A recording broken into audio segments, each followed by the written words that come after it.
FOMO. My name is Patrick J. McGinnis, and I'm a FOMO Sapiens. And since you're here, I'm going to bet that you are too. And when you're like us and Monday comes around, you don't dread the new week. No, you wake up every Monday morning knowing that this week might just be the best one yet. This is FOMOnday, the snackable show that starts your week right with hot takes, life hacks, listener mail, and even some FOMO therapy.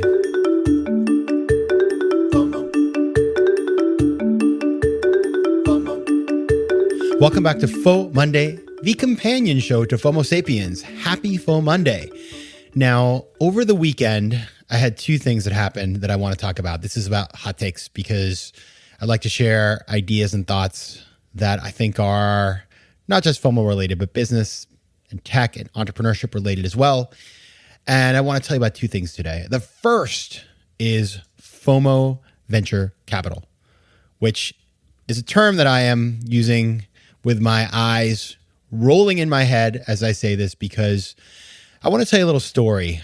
When I was just out of college, I worked at a venture capital firm that was part of JP Morgan and Chase, and it was called Chase Capital Partners. And we were investing in the first wave of internet. This was like, Yahoo kind of time, Yahoo and like pre-Google, pre-Facebook, stuff like that. And there were all these companies that raised a ton of money. At the time it was tons, but nowadays people have way bigger rounds of capital. But these companies were raising a lot of money and they were completely ridiculous. Two of the companies that I remember in particular were Cosmo.com and Urban Fetch. And if you haven't heard of these companies, look them up because they're just kind of nuts. And what would happen was that you could go on their website, and this is pre-mobile, so I'm really dating myself here. It was pre-mobile internet, but you go on your desktop, you're an analyst at an investment bank, you'd buy something on Urban Fetch, they'd bring it to you within an hour, and they would bring you a bag of delicious chocolate chip cookies. And Cosmo was basically the same thing. And this just sort of felt very novel at the time, and it was very exciting. And so we would just order on there all the time, and you would get something really cheap. You would get like a Diet Coke and they'd bring a bag of cookies. You'd get a bag of cookies and they'd bring a free bag of cookies. And so it was really hilarious. And I just remember at the time thinking to myself, like, who's paying for all of this?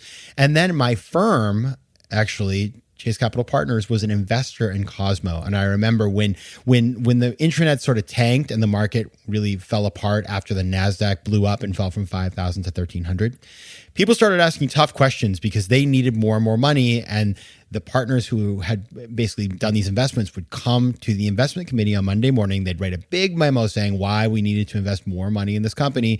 And people were sort of like, why? Why are we doing this? How is this a viable company? So that happened 20 years ago. And I guess people just don't learn from history because it's back. It is back. I didn't know about this, but about a week ago, I was at somebody's birthday party in Washington Square Park. And I heard about this company called Gorillas because somebody ordered Gorillas to the park. They ordered a couple of items of food. All of a sudden, within 15 minutes, somebody shows up with a bag of stuff that they had ordered. Okay. So I was like, that's kind of interesting. Then I heard about a company called Joker. Same thing. You can basically get anything you want. It's kind of like say 7-Eleven, but they deliver to you in 15 minutes and they've got shops all over the place.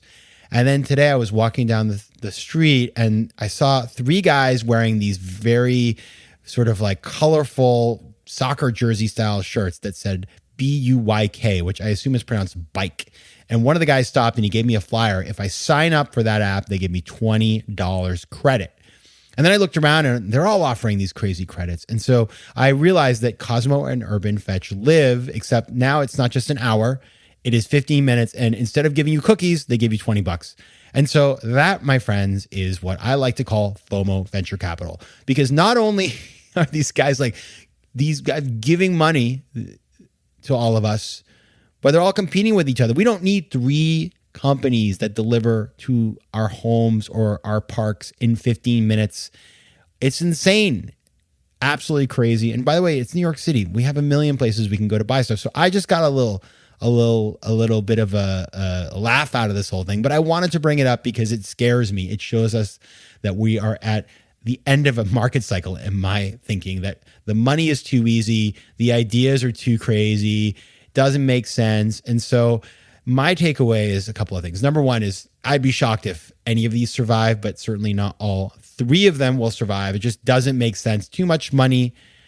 We just don't need it in our neighborhood. We don't need 3 people to deliver to us, 3 services to deliver to us, I should say, in 15 minutes. Number 2, this is a great example of venture capitalists who are subsidizing your lifestyle. So nowadays, these VCs put money into companies and then they have to acquire customers. And they say to themselves, well, if somebody uses our service, they have a lifetime value of, say, $100. And so we're willing to spend up to $99.99 basically to acquire them as a customer. And that's what's happening. So, $20 to them is not a big deal, but I'll tell you something. It is insane how many services just hand out money. And what happens, of course, is a lot of them fail because they hand out money instead of figuring out a service that people want to pay for that's sustainable.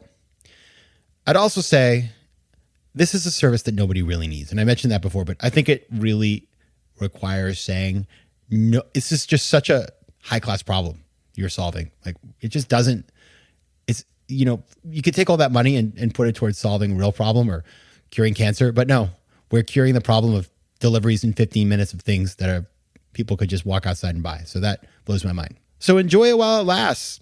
Maybe I'll sign up, use that $20 for stuff I don't need. But I will say I'm disappointed in you VCs who are funding these companies. I feel like you lack rigor. And if you want to come on the show and tell me that I'm wrong, I would love that, because I'm disappointed in you. I think it's bad for everybody when you're throwing around money in such a reckless way. Now, let's talk about something a little lighter and happier, which is that I went this weekend to see Willy Wonka and the Chocolate Factory with my brother and my sister-in-law and my niece. She's a major fan of the movie. She loves Violet Beauregard. My mom made her a Violet Beauregard outfit that she wears. She looks like a little blueberry, and it's very cute. And there were 3 things that struck me because I haven't seen this movie in a million years. And by the way, go back and watch it. It's a beautiful film. I have to admit, I teared up a couple times. I had all the feels. It's just such a wonderful film. But there were 3 things that I was listening and I was like, I've got to talk about these on FOMOnday tomorrow because it's nuts.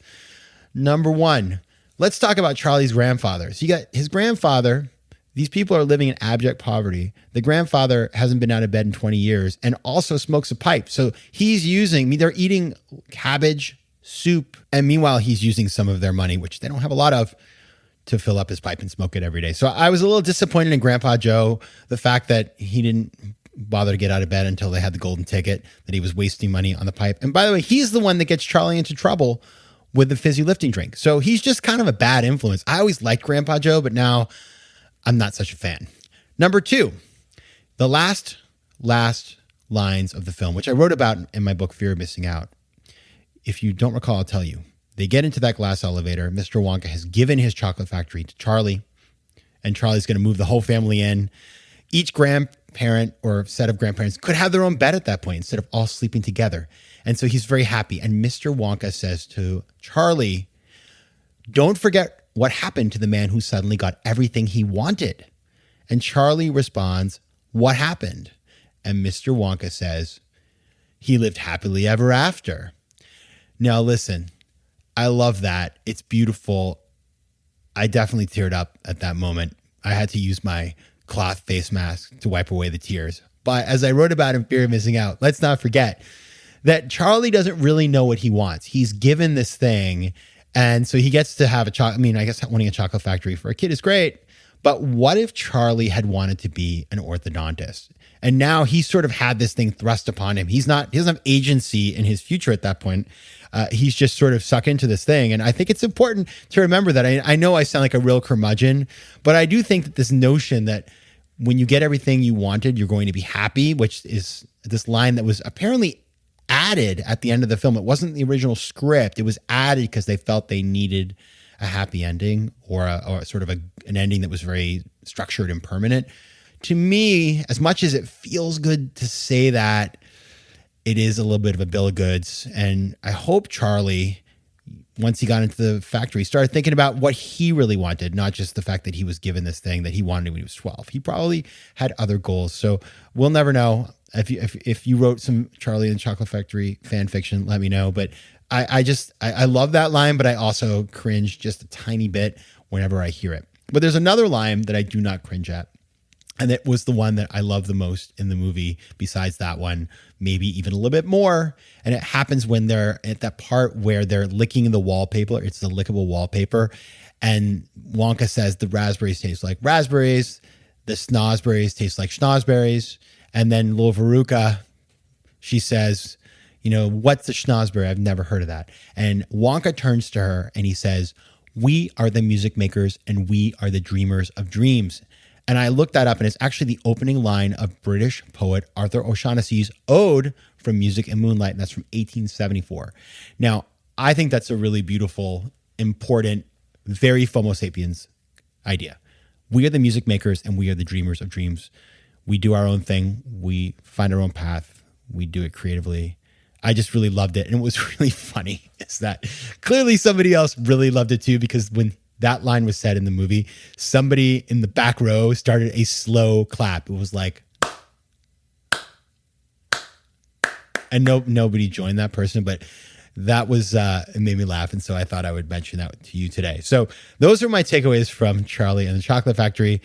If you have a part that you like or want to share your takeaways from the film, reach out to me at letsconnect@patrickmcginnis.com. You can find me on Twitter at PJMcGinnis or on Instagram at PatrickJMcGinnis. All right, that was fun. Hope you enjoyed my hot takes, and I will see you on Thursday with another episode of FOMO Sapiens. FOMO. Want more FOMO Sapiens and FOMOnday? Head over to FOMOsapiens.com where you can listen to past episodes, learn more about the show, and find out how to advertise. You can also connect with me on Instagram at Patrick J. McGinnis and on Twitter at PJ McGinnis.